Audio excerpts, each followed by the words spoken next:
কেন ম্যাডাম, কেন দিব না? কি বলে আজকে হোলির দিন আর হোলি দিব না? এটা তো হতে পারে না। কোথায় যাচ্ছে সুন্দরী? এই ওদিক দিয়ে ওদিক দিয়ে যা।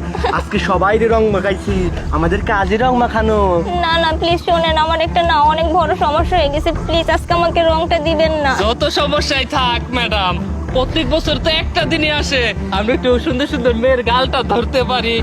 হোলির দিন রং না মাখায় তো আপনারা ছাড়তেছি না, তাই না? আর শোনেন। রং মাখলে বিচার দিলেও কিচ্ছু হবে না আজকে হোলি। ভাই একটু শুনুন না আমার একটু যদি- বেশি করতে আরে কি করতেছেন হ্যাপি আপনি? হোলি, হ্যাপি হোলি। যান এবার সুন্দর করে বাড়িতে যান, গিয়ে ধুয়ে ফেলাবেন, ঠিক আছে? রাস্তায় আরো কয়জন থাকতে পারে কামাগো টিমেরই, এই রাস্তায় কেউ রে সারি নাই। আজকে হোলি না, 7 গুণ মাপ। যান যান যান, এই চল চল চল, ওই সামনে কি আছে তাড়াতাড়ি দিকে।